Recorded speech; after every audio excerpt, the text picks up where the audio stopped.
Welcome. Here we discuss why intelligence makes you lonelier. The beautiful curse of seeing too much, the weight of awareness. Picture this. You're at a party. Everyone's laughing at a joke you saw coming 3 sentences ago. They're excited about a movie with a plot so predictable you've already mapped the ending. Someone shares deep thoughts you pondered and dismissed when you were 14, and you smile. You nod. You pretend. Because the alternative, explaining what you actually think, means watching their eyes glaze over, or worse, seeing them pull away. This is the daily experience of high intelligence. Not the Hollywood version with math prodigies solving equations on Windows. The real version. The lonely version. The one where your mind is a prison that only you inhabit. Dr. Ruth Karpinski of Pitzer College published research in 2018 showing that individuals with IQs above 130 have significantly higher rates of anxiety, depression, and social isolation than the general population. Not despite their intelligence. Because of it, this isn't about bragging, it's about understanding why the gift of awareness often feels like a curse, and more importantly, how to transform that curse into the advantage it was meant to be. Real voices, real pain. Sarah, 32. Software engineer, IQ 156. I learned to stop contributing in meetings by the time I was 25. IDs. See the flaws in a project plan immediately. The dependencies that would fail. The timeline that didn't account for technical debt. The stakeholder assumptions that were wrong. And I'd speak up. Politely, with data. And you know what happened? People stopped inviting me to meetings. My manager told me I was too negative, that I overthought things. So, now I watch projects I know will fail proceed exactly as I predicted. I document my concerns in emails nobody reads. And when it all collapses 6 months later, I'm the one who has to fix it. Alone. The loneliest part isn't being right. It's knowing that explaining why I'm right will only make people resent me more. So I've learned to be quiet, and being quiet, when you have so much to say, is its own special kind of death. Michael, 28. Philosophy PhD dropout, IQ 162. I dropped out of my PhD program not because I couldn't do the work, but because I realized something terrifying. Even among other intelligent people, I was alone. My cohort would debate Kant and Heidegger, and I'd be 3 steps ahead, seeing the logical conclusions they'd reach in 20 minutes. I'd wait, let them get there, act surprised when they did. Because the one time I didn't, the time I laid out the full argument in the first 5 minutes, the room went silent. Then someone said, "Well, I guess we don't need to discuss this anymore." They were angry, like I'd stolen something from them. Dr. Maraka Gross from the University of New South Wales calls this intellectual peer deprivation. We're social animals who bond through shared discovery. When you discover everything alone, there's no one to bond with. I left academia. Now, I work in data analysis, where nobody expects emotional connection. It's safer. But God, I miss having someone who understands. Alina, 45. Emergency room doctor, IQ 148. You know what high intelligence really means in my field. It means I see every patient as a cascade of probabilities. When someone comes in with chest pain, I'm not just thinking heart attack. I'm running through 47 differential diagnoses simultaneously, weighing likelihood ratios, calculating post-test probabilities. I save lives because of this, but I can't turn it off. My son fell off his bike last year, scraped knee. Normal parent thinks, Band-Aid ice cream, he'll be fine, a thought. Potential fracture, check for compartment syndrome. Monitor for shock, assess pain scale, consider imaging. Evaluate healing trajectory.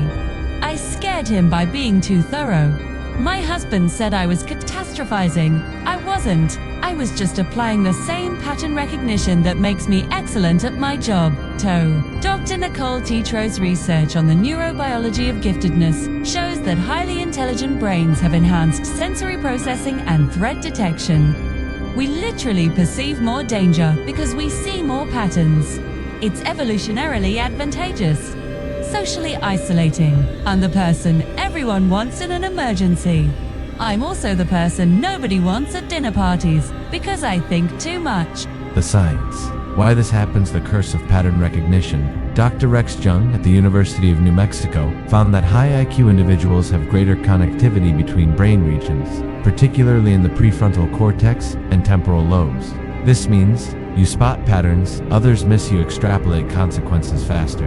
You see connections across seemingly unrelated domains. You can't unsee what you've seen. A 2016 study in Intelligence Journal by Zagorski showed that people with IQs above 140 report feeling fundamentally different from peers, starting as early as age 6 to 7. This isn't arrogance, it's accurate perception of cognitive difference. The tragedy of asynchronous development. Dr. Lita Hollingworth's research from the 1940s, still relevant today, identified a phenomenon. Highly intelligent children develop intellectually much faster than emotionally or socially. You might have the reasoning capacity of a 25-year-old at age 12, but the emotional regulation of a 12-year-old, this creates internal chaos. Your mind knows things your heart isn't ready to process. This continues into adulthood. You can intellectually understand why someone believes something irrational, but you can't emotionally connect with holding that belief yourself. The empathy gap becomes a chasm. The isolation of existential awareness. Dr. Kazimierz Dabrowski's theory of positive disintegration suggests that highly intelligent people experience overexcitabilities, intensified reactions to intellectual, emotional, and sensory stimuli. This means you contemplate mortality more frequently and more deeply. You're aware of global suffering in ways that feel visceral. You question meaning and purpose constantly. You see the absurdity in social conventions. Everyone else accepts. Solomon et al.'s terror management theory research shows that intelligence correlates with existential anxiety. The smarter you are, the more clearly you see the meaninglessness and the harder it is to accept comforting illusions. The communication barrier. Dr. Stephanie Toland's research on gifted children, applicable to adults, identified a phenomenon. At IQ differences of 30 points, communication becomes strained. At 50+ points, it becomes nearly impossible to find common ground. The average IQ is 100. If yours is 145, you're trying to connect across a 45-point gap. Statistically, that has the same difficulty an average person would have connecting with someone with an IQ of 55. Intellectual disability range. Not because either party is bad, because the cognitive processing is fundamentally different. The solutions: transforming curse into advantage. 1. Find your intellectual peers, quality over quantity. Dr. Maraka Gross's 20-year longitudinal study of highly gifted individuals found that those who thrived had one thing in common: they found even one true intellectual peer. Action steps: join high-Q societies. Mensa in Turchel, 999 Society, not for elitism, but for community. Attend academic conferences in fields that interest you, even if you're not in that field professionally. Engage in online communities centered on complex topics, less from certain subreddits, specialized forums, take advanced courses, or join seminars where intellectual rigor is expected. You don't need many friends. You need the right friends. Sarah from Our Stories found hers through a local philosophy meet. 1 deep connection beats 100 shallow ones. 2. Develop deliberate code switching skills.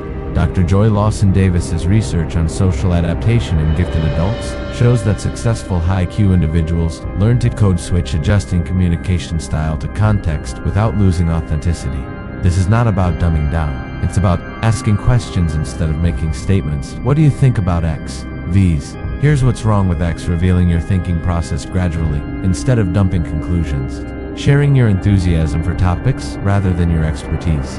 Learning to find genuine curiosity in perspectives different from yours. Michael now runs a book club where he asks questions that guide people to insights rather than delivering lectures. He reports feeling more connected than he did in academia.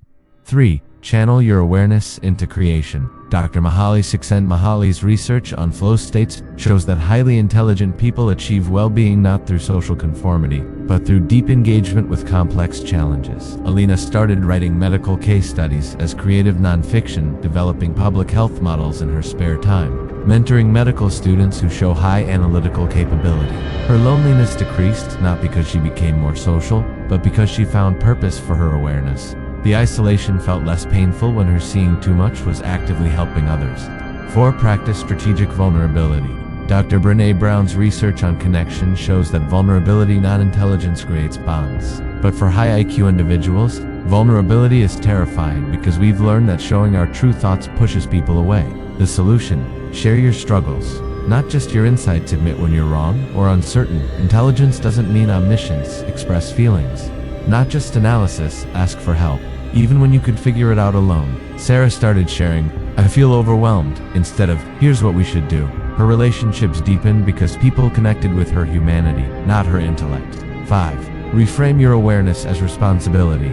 Dr. Abraham Maslow's research on self-actualization suggests that highly capable people suffer when they deny their capabilities. The solution isn't to hide your intelligence, it's to use it ethically. Ask yourself, SAG, how can my pattern recognition serve others? What problems exist because not enough people see them? Where is my awareness genuinely needed? When you view your intelligence as a tool for service, rather than a barrier to connection, the loneliness transforms into purpose. 6. Create spaces for your full self. Dr. Donna Strickland, Nobel Prize in Physics, 2018, spoke about maintaining separate spaces, professional environments where her intelligence is utilized, and personal spaces where she can just be. Practical implementation: designate specific times for deep intellectual engagement, reading, writing, problems. 2. Create rituals for turning off analysis mode, meditation. Physical exercise. Creative arts. Allow yourself shallow social interactions. Without guilt. Not every conversation needs to be profound. Maintain private intellectual pursuits that are just for you. No performance required. You're not betraying your intelligence by enjoying a silly movie. You're giving your overstimulated mind rest. 7. Seek professional support. Designed for high IQ, Dr. James Webber's research on guiding the gifted shows that traditional therapy often fails highly intelligent people because therapists don't understand the unique challenges. Look for therapists trained in existential therapy or meaning-centered therapy professionals familiar with Dabrowski's overexcitability, counselors who won't pathologize your depth of thinking, support groups specifically for gifted adults. Yes, they exist. Intelligence doesn't make you immune to mental health struggles. In fact, it often intensifies them. Getting help isn't weakness. It's using your pattern recognition to identify what you need. To reframe your advantage, not your curse. So, here's what the research ultimately shows. Your awareness is painful, but it's also your superpower. Dr. Ellen Winner's studies on creativity and intelligence show that breakthrough innovations come from people who see what others do. Until your loneliness comes from the same source as your potential impact. You are more on the advantage because you solve problems others don't see yet. Screet. Connections across disciplines that lead to innovation. You ask questions that push humanity forward. You see beauty and complexity that others find overwhelming. Your depth of understanding enriches everything you touch. The psychiatrist Kazimierz Dabrowski argued that suffering from existential awareness is actually a positive disintegration and necessary breaking down of simple worldviews that leads to higher integration and authentic self-actualization. Your loneliness isn't a bug. It's a feature of a mind that refuses simple answers in a complex world. The beautiful burden is you will probably always feel somewhat alone. That's okay. The goal isn't to eliminate the feeling, it's to stop letting it diminish you. Dr. Elaine Aron's research on the highly sensitive persons, which overlaps significantly with high IQ, concludes that depth of processing is both vulnerability and strength. You can be hurt more easily and contribute more meaningfully. Your awareness hurts. Let it hurt. Then use it. Build something. Help someone. Create beauty. Solve problems. Ask questions. Write, teach. Discover. Be lonely if you must. But be powerfully, purposefully, magnificently lonely. The kind of lonely that comes from seeing further than the crowd, not from being less than them. You're not broken for seeing too much. You're awake in a world that prefers sleep. The world, whether it knows it or not, desperately needs people who are awake. Final thought, the philosopher Søren Kierkegaard wrote, "The greatest hazard of all, losing oneself, can occur very quietly in the world, as if it were nothing at all. You haven't lost yourself. You've found yourself in a place most people never reach. It's lonely there, yes, but it's also magnificent. It's where the future gets built." Welcome to the beautiful curse. Now go do something beautiful with it.